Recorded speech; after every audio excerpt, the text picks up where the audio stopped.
Okay, I really need someone to help me out with this. Hopefully the media can look into it. I was doing some research this morning. Actually, I was researching marine biology, which is how I spend my free time. And I came across a really fascinating photograph. Take a look at this. As you can see, in this footage, there's a bear holding a machine gun riding a great white shark. Now, I've heard of this phenomenon before. I'm pretty sure they mentioned it in a David Attenborough documentary that I watched a while ago. But there's part of me, as I'm looking at that photo, there's part of me that thinks, I got to be honest, there's a part of me wondering, has this been doctored in some way? Has it been altered? Is there some funny business going on here? I don't know. Because on one hand, it makes perfect sense. You would expect bears and sharks to team up. It's why haven't they done it by now? On the other hand, we live in the age of fake news, folks, and we need to face that fact. There are people out there. There are propagandists who want to confuse us and sow discord. So you can never be too sure. And I'm hoping the Washington Post or CNN or the New York Times can look into this, do some fact checking, just see, run it up the flagpole, see what happens. Maybe call the White House, see what they have to say, because we need to get to the bottom of this, guys. If there are shark-riding bears patrolling our oceans, we need to know. And the other question this is the question we need to ask is, whose side are they on? Of course, I asked for the media's help here because they've really been on top of the forgeries and Photoshops this week. They've been doing a lot of fact-checking. They spent all of yesterday, as I'm sure you've heard, trying to figure out if this photo of Trump giving the Medal of Honor to a dog was Photoshopped. Here's that photo. Turns out, pretty surprising here, turns out it was. It was Photoshopped. In fact, it was Photoshopped by, I'm ashamed to say, it was Photoshopped by the Daily Wire. My own company. My own company is trying to fool the world into thinking that the White House gives medals of honor to dogs. Thank God the media exposed it. Thank God the media exposed us. And we're going to talk more about this issue today. Also, on top of that issue, we're going to be talking about some other things as well. The most disturbing drag queen story hour yet. And this one really sets the bar at a whole new level. And we're going to talk about that. Several other things as well. But first, a word from Stamps.com. When I talk about Stamps.com, I always wonder who in the world still goes to the post office and why. Why would you do that? Stamps.com brings the post office right to you. You don't need to go there. They'll bring it to you. No need to interrupt your workday or fight traffic to get to the post office, especially now during the holidays. That's when you really want to avoid it because that's when you're going to get all the foot traffic and everything. It's going to be crowded, busy.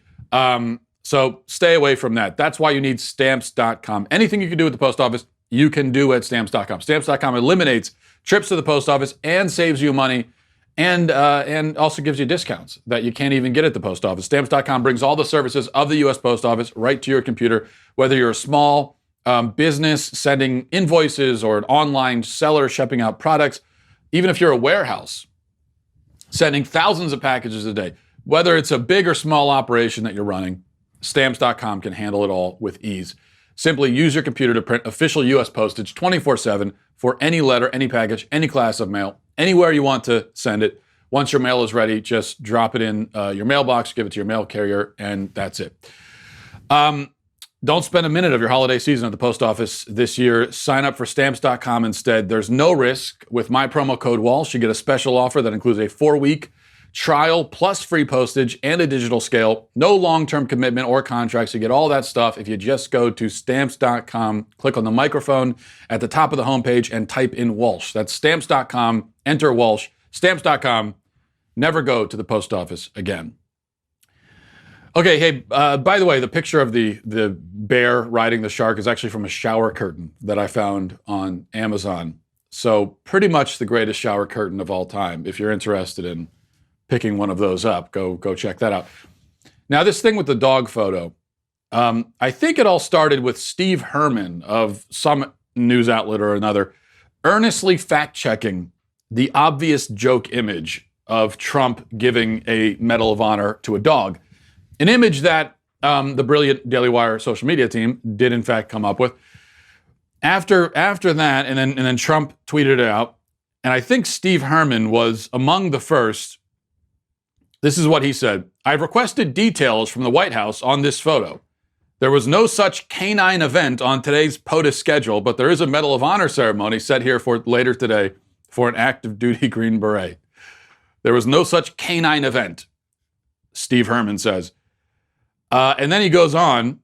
He's got a long thread dealing with this important issue. It's photoshopped, acknowledges a White House official. The dog is not here at the White House yet. Then he goes on some more. And he starts retweeting.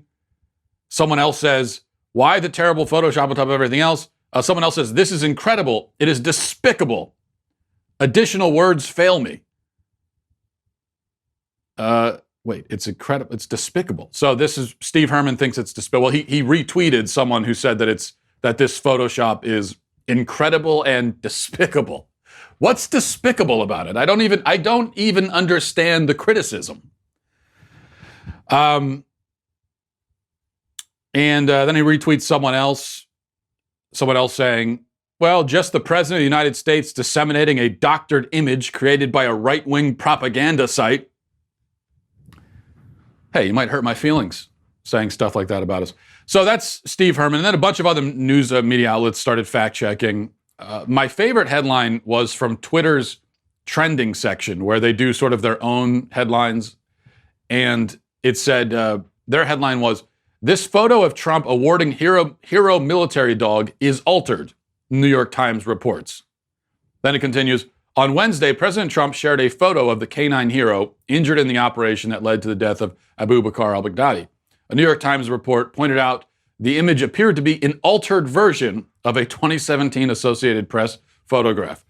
Well, thank God for that report. It's been altered, folks, in case you were wondering, because I had no idea. And then the actual New York Times report is great. The headline is, Trump tweets faked photo of hero dog getting a medal. And the best part is that there are two authors on this article for the New York Times. Two. They put two reporters on this story. Okay, you check to see if any dogs have ever been awarded the Medal of Honor, and I'll contact the White House. We're going to get to the bottom of this if it's the last thing we do. And then a bunch of other outlets got into the act, and they started actually calling up the Medal of Honor recipient whose photo was used to make the funny joke image of the dog. And they wanted to know if he was offended, or I should say, they wanted him to be offended and suggested to him that he should be. But he, being a grown man and a Medal of Honor recipient, was not offended at all and apparently laughed and said he thought it was funny. And also said that hey, you know, dogs are also part of the team, and so I got no problem with them being recognized. So he was cool about it, but the media insists that this is something we should be upset about. They can't even explain why we should be upset, just that we should be. Because on this one, I have to tell you, I really don't understand what the criticism even is. Very often the media will make criticisms of Donald Trump that I think are frivolous or stupid or I disagree with, but I at least understand conceptually what they're saying. In this case, even if I wanted to be offended by this jokey, funny Photoshop of a dog, I can't figure out why I would be. I couldn't be offended even if I wanted to be. And this, after 3 years, the media is still doing this. They're still embarrassing themselves by picking apart every little thing Trump does. It's on top of everything else. If you're left-wing media and you hate Donald Trump and you want him gone, this is a really bad strategy. Of course, it's bad news reporting, but we're way past that. They don't care about actually reporting the news. They don't care about that. So even from their perspective as left-wing propagandists, this is just a terrible strategy. Rather than focusing on the big things, that Trump does wrong. We're gonna pick apart every single little thing. We're gonna turn into headline news. And then, of course, if ever they do have a legitimate criticism or a real thing, a real controversy, no one pays attention to it because, well, just the day before they were going on about the dog. All right, but I'm not going to go on about it for much longer than that, so we'll move on. This is interesting. Judicial Watch has a report which, in this report, it shows how Planned Parenthood influences Democratic politicians. And we all know that Planned Parenthood does, but it turns out, unsurprisingly, that they influence Democratic politicians by just telling them exactly what to say verbatim. So let me go to the Judicial Watch report, which you can find at judicialwatch.org. Says, Judicial Watch today released 115 pages of documents from the office of Governor of Virginia, Ralph Northam, that show he received abortion talking points directly from Planned Parenthood. These documents were obtained as a result of two separate Virginia Freedom of Information Act requests. The February 1st, 2019 request was seeking all records of communications of Northam or members of his staff related to abortion, women's reproductive health, and or Virginia House Bill 2491. Judicial Watch likewise requested communication records between Northam and his staff with Virginia State Representative Kathy Tran or her staff. So this was, just summarizing rather than reading the entire thing, this was after the statements that Northam made, in the infamous statements in that radio interview, where he was asked about what a state lawmaker said, a state representative, Kathy Tran, had said about how abortion should be legal up until birth. And Northam was asked about that, and infamously, he went a step further and strongly indicated that he thinks that, oh yeah, abortion should be legal up until birth, and maybe even afterwards, because after the baby is born, a decision will be made. Or no, that's his actual words were, just to remind us all what he said. If a mother is in labor, I can tell you exactly what would happen. The infant would be delivered. The infant would be kept comfortable. The infant would be resuscitated if that's what the mother and the family desires. And then a discussion would ensue between the physicians and the mother. Okay. Strongly indicating that the discussion is about what are we going to do with this kid? Kill him or keep him? So after that, and that blew up in his face, PR nightmare. And so he gets in contact with the folks over at Planned Parenthood, asking them what he should say in the future about abortion. And Alexis Rogers responded in an email from her PPAV, it's a PlannedParenthood.org email account, titled Top Line Messages for Northam. And these are the talking points that she gave to Northam to say. There is no such thing as an abortion up until birth. Making a decision, which is totally false, of course. Making a decision about whether to continue a pregnancy is a complex and personal decision. Politicians have no place in this process. As a physician, I know how important it is to trust my patients and for my patients to trust me. These are complicated medical decisions that families deserve to make in private without political interference. And then in a section of talking points titled Tricky Q&A, Rogers advises, if possible, answer on background, not for attribution. If a woman is in labor, she couldn't and wouldn't have an abortion. And that politicians and pro-life groups were characterizing safe legal abortion in a completely inaccurate and misleading way. Okay, so these are the exact points that Northam is being given. And this is what Planned Parenthood does with Democrats. You just tell them, this is what you're supposed to say. I think it's really interesting there that this woman from Planned Parenthood is telling him what to say from his own perspective as a doctor. So she is saying, she who is not a doctor, presumably, is telling him what to say from his perspective as a doctor. And it just goes to show how completely empty these talking points are. This is all, the reason why you go and try to get talking points from someone is because you don't want to engage on the issue. And so these are all ways of just deflecting. The very first talking point that he's given is to simply deny what he's just been talking about. There is no such thing as an abortion up until birth. Well, the only reason why this controversy came up for him is that one of his own state representatives was advocating abortion up until birth, explicitly. And so Planned Parenthood's solution is just to say, oh yeah, just pretend you never said that. Pretend that the thing that we are advocating doesn't exist.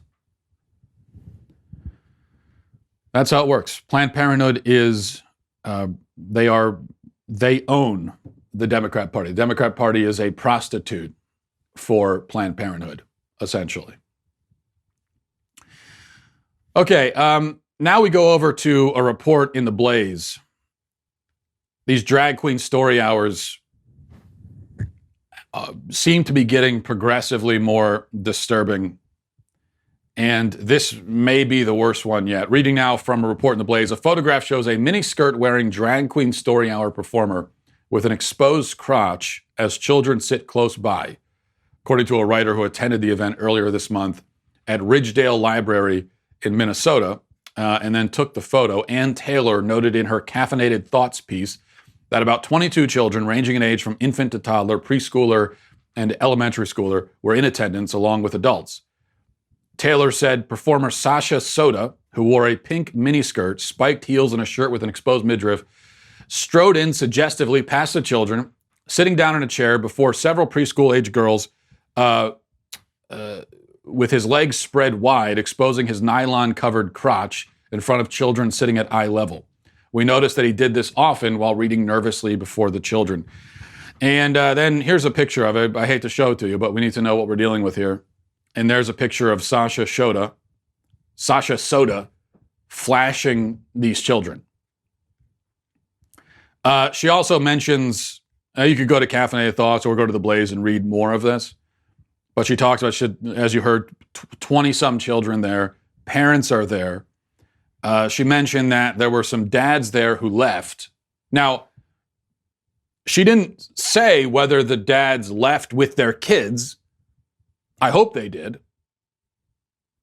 But the first thing I think when I see stuff like this, is why isn't any father? Why haven't we seen a case yet where a father steps up and confronts one of these people for what they're doing on the spot? If you've got a guy sitting down in a miniskirt, flashing children, that would be a good time as a father, not just to leave meekly and sneak out the back, but to stand up and say, this is not acceptable, this isn't going to happen, you need to get up and get the hell out of here. Why isn't that happening? You know, where are the parents in this? And even worse, of course, in many of these cases, you have parents who are, not only do they not leave, but they stay there and they watch approvingly and they smile and nod and clap along. It is absolutely disgusting. So for me, this goes back first and foremost to the parents. These, libraries, if libraries could have these drag queen story hours where they invite cross-dressing men to come and flash children, if they did that and nobody showed up, then it wouldn't be a problem. This is only a problem. The only reason why it's an issue is because parents are choosing to put their children in the car and drive to these events. So for me, this goes back to the parents. Yeah, the libraries, it's insane for libraries, especially tax-funded libraries, to be using tax funds to put on these perverse, disgusting events. That is despicable. And they shouldn't be doing it. But it would be a moot point if all the parents in the area were real parents and just refused to bring their kids. Because then you would just have a cross-dressing man sitting alone, sadly, in a room by himself, reading a story to himself. That's what it should be. By the way, Chad Felix Green over at The Federalist, he has he wrote a piece on this incident as well. And he reports that this drag queen is a, quote, provocative adult entertainer who usually performs at gay nightclubs. So this is not someone who's just in the business of putting on women's clothes to go and read to children, as weird as that is already. This is someone who, according to Chad Phillips, created the Federalist, this is someone who his what he normally does is he goes and he dresses and he dances for adult gay men at gay nightclubs. This is an adult entertainer that this library has called up and said, hey, would you put on one of those outfits, one of those skimpy outfits, and come and read to some kids for us? And then I guess they they posted on the bulletin board in the library, and parents walk by and they see it, they say, oh, that sounds great. Yes, a cross-dressing man reading to kids. I got to get my kids in for this. It's mind-boggling. It really is. Okay, before we get to emails, I should say happy Halloween. You know, I'm a big fan of Halloween. I get really excited for it. In fact, here's a photo of me a couple nights ago at a trunk or treat event with the kids at our church. As you can see, I'm very, very excited and happy and thrilled to be there. You can just see the enthusiasm on my face. And you can also see my quintessential dad outfit. And I didn't even realize until now, as I look at that photo, that I am officially a middle-aged man. The only thing I'm missing with that outfit is I guess the all-white New Balance sneakers, and then, well, sort of knockoff New Balance sneakers that I bought at Target, and then maybe a fanny pack. Those are the only two things missing, and then I'm full-on dad. But I'll tell you what my lack of excitement was. It's dark. There are a million kids running around. You know what a trunk or treat thing is? It's like you go to a parking lot and people show up and they park their cars, and then they stand there with candy, and you just walk to each car in the parking lot and get candy. So I've got my 3 kids. I'm trying to keep track of them. They're running in 19 different directions at once because, you know, that's something kids can do. Kids are like, who's the blue guy in Watchmen who can multiply himself and go in that's kind of what kids can do. They can multiply themselves and go in multiple directions at once. So I'm trying to keep track of that. It's dark. There are all these other kids there. There are a bunch of cards, probably literally 6,000 cards with candy, and none of the kids even say trick or treat anymore. That's not a thing anymore. You just walk up demanding the candy with your bucket out. They get the candy, very businesslike, and then they go to the next one and they go to the other, and it's just total mayhem. The thing that annoyed me the most, though, is that I knew we're going to have to do this all over again. We're going to do it tonight. Because what I've discovered as a parent is that these days, you can't just have one holiday celebration. Every holiday is celebrated 5 or 6 times. You've got trunk or treat at the church. You've got the Halloween party at school. You've got a Halloween thing somewhere else. And then you got Halloween on Halloween. And then maybe you've got a second Halloween after Halloween.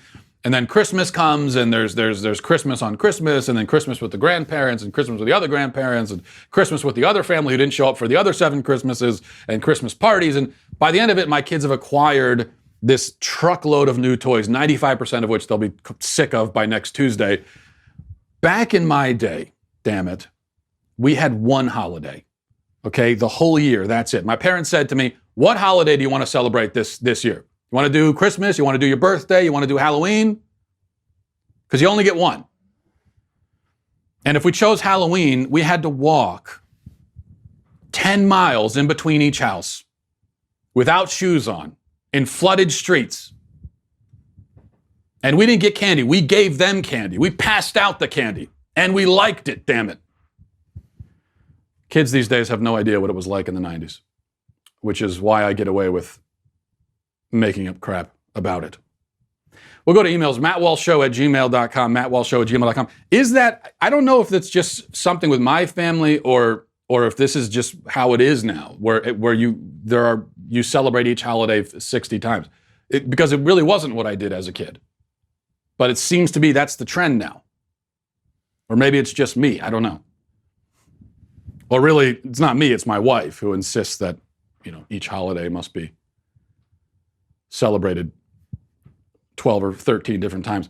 Okay, from Simon, this says, it says, Dear great bearded one, I have proudly worn a beard for a long time, but last night shaved it off into mutton chops to look more like Jake Blues, John Belushi, for my Halloween costume. I felt no one would understand the costume if I had the beard. Now the morning after, I see my naked face and I am ashamed, wondering if I have sinned against God and against my future leader. I would appreciate some guidance on this matter. Were my actions appropriate? Simon, first of all, I think you know the answer to the question. The guilt that you're feeling should tell you everything you need to know. Let me ask you something. If you wanted to dress up as an injured Civil War soldier, would you cut your arm off to sell the costume? If you wanted to be the headless horseman, would you cut your head off? If you were going as Ray Charles, would you blind yourself? And hey, you were going as John Belushi. Did you gain 100 pounds? You know, were you method acting as far as that goes? If the answer is no to all of these questions, then you tell me why it was necessary to shave your beard. So no, your actions were not appropriate. They were despicable and a betrayal of the bearded community. You, sir, are a traitor and a scoundrel. And may you feel the wrath of God in this life and the next. But thanks for the email. From Beth says, Hi, Matt. What's your take on Halloween? Some of my friends feel strongly that it's a pagan holiday and Christians shouldn't celebrate it. Yes, now we do the annual Is Halloween pagan thing. It's every year we have to talk about this. So I appreciate Beth because this has to be our annual discussion about that. No, I don't think that Halloween is pagan. I think the anti-Halloween stuff among Christians is frankly silly. Of course, they're free to make their own decisions in their own families about whether they want to celebrate Halloween or not. But as a matter of history, no, Halloween is not pagan. Actually, at its root, it's a very Christian holiday. Halloween, All Hallows Eve, All Saints Eve. Tomorrow is All Saints Day. That's the roots of the holiday. Now, can you trace certain aspects of the modern traditions associated with Halloween back to, quote, pagan cultures a long time ago? I mean, sure, probably. But you can do that with every holiday and probably every tradition you can think of. Probably you could trace some of the associated customs back to, quote, pagan civilizations. Because you go back far enough into the past, and almost everyone was a pagan. Certainly all of the major civilizations were pagan. You know, the Greeks, the Romans, the Egyptians, so on and so forth. So that's part of our human heritage, and therefore certain aspects of that past, some parts of our traditions have carried over. And so what? You know, they don't have any pagan meaning anymore. Birthdays are pagan. I don't know if people knew this. I think the Jehovah's Witnesses know this. I think this is why they don't celebrate birthdays. I'm pretty sure about that. Well, I know they don't celebrate birthdays. I'm not really sure why, but maybe that's the reason. They say, well, it's pagan. And that's actually true, that pagan cultures were the first to celebrate birthdays. I think it was, you trace it back to the Egyptians. Don't quote me on this. I'm pretty sure. Google it to check. But I'm pretty sure that birthdays, you trace back to the Egyptians, and many of the things like birthday candles and so on, originally those were expressly religious things. It was religious symbolism. It was a pagan religious celebration.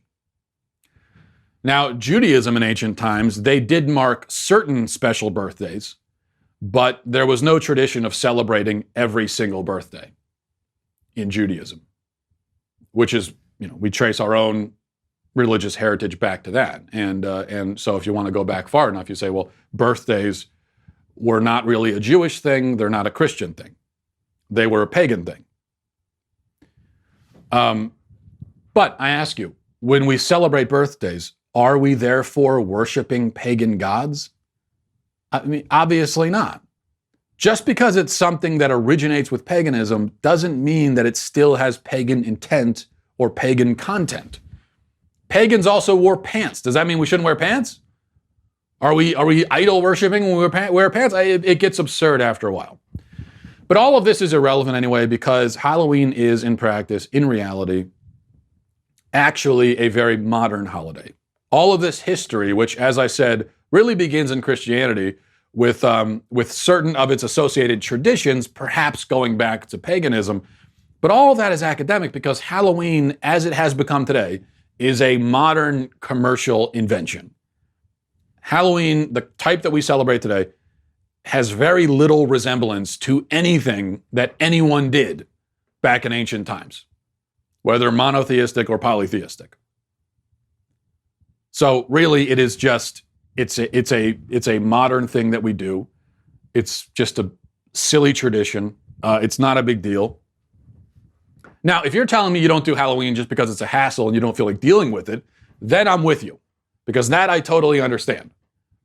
But if you're telling me that you're worried that all the people who are celebrating Halloween are sort of accidentally worshiping pagan gods or something, then I have to say that I find that to be a little bit ridiculous. This is from Mitchell, says, after reflecting on LGBTQ History Month, a particular idea kept pestering me: the search for a non-binary pronoun. The currently prevailing notion is they, them, but this solution fails grammatically. We need a singular pronoun. And this brings me to what I call the it argument. The English language already has a genderless pronoun, it, but certainly referring to another person as an it would be deemed rude and downright dehumanizing, which is correct, but why? We, for the most part, use the word it to describe subjects or objects that are not men or women, i.e. inanimate or animals. For example, if you were to pay a compliment to a parent of a baby and didn't know the gender, you wouldn't call the baby an it. You would just call the baby a baby. However, you wouldn't be so careful with regards to a person's car or pet goldfish or even dog. If the starting position of a non-binary person is I am not a man and I am also not a woman, then they have coincidentally put themselves in the same group as inanimate objects and animals, thus dehumanizing themselves. I submit that by rejecting it as a sufficient pronoun on the grounds that it is dehumanizing, they are ceding the idea that being a man or woman is an integral part of the human condition. I'm a longtime viewer, first-time emailer, and I would love to hear your thoughts on this argument. Does it hold water, or could it be improved? I would say it does hold water. I don't think I can improve on it. I think you're exactly right. And I think I'm not even going to add to it. I think you have landed on something, on an important insight here. That when you get rid of the he or she, I think the people who do that realize that it's kind of dehumanizing. So they're trying to come up with a pronoun that isn't he or she, but that also isn't dehumanizing, and they have a lot of difficulty doing it, which is one of the reasons we talked a few weeks ago about all the made-up pronouns now, because they're trying to avoid the most obvious thing would be it. But nobody wants to be an it for good reason. And so, yeah, maybe that should make you think that, oh, okay, well, so maybe it is integral to the human person to be a he or she, and I should just stick with that because I am a human being. I'm not an it. This is from Antonio, says, hi, Matt, I hope you'll be supreme dictator one day. I would like to ask you 10 yes-no questions. I think that if the questions are correctly formulated, this interviewing method is very interesting. Let's see if you can give me 10 yes-no. 1, should abortion be illegal? Yes. That was an easy one. 2, should sex change operations be illegal? Yes. 3, were the many accusers of Kavanaugh lying? Yes. 4, should Jussie Smollett go to jail? Yes. 5, is Islam a religion of peace? No. 6, will you send your children to university? I can't. That one I can't do yes or no, because it's, first of all, it's not going to be totally up to me. So that one I'm going to have to do NA on that one. Not applicable at the moment. I'm not sure. 7, would you like to know the day of your death? No. 8, would you take a pill that would guarantee eternal life? No. You're talking about eternal mortal life? Well, mortal, no, I guess it's not because it's eternal, but eternal life in this world where I'm just living in this physical body forever. There are a lot of problems there. I mean, for instance, eventually the Earth itself will be destroyed. I mean, eventually our entire eventually our whole galaxy will be destroyed. And then if I'm still around, I'll just be floating around in space for eternity. That sounds horrifying. 9, will Trump be reelected? I'll say yes if the left and the media, the Democrats, continue on their current trajectory and continue with their current strategy. Then I would say yes, he will be. 10, is feminism a cancer of Western society? Yes. Well, it was a fun exercise. I don't know. I wish you challenged me a little bit more with the yes or no questions. Most of those were pretty easy. So what I would say, Antonio, is maybe try again. I mean, really challenge me. Give me something hard here. But thanks, everybody, for watching, and hope you have a nice Halloween, a fun Halloween, if that's even possible. And I'll talk to you tomorrow. Godspeed.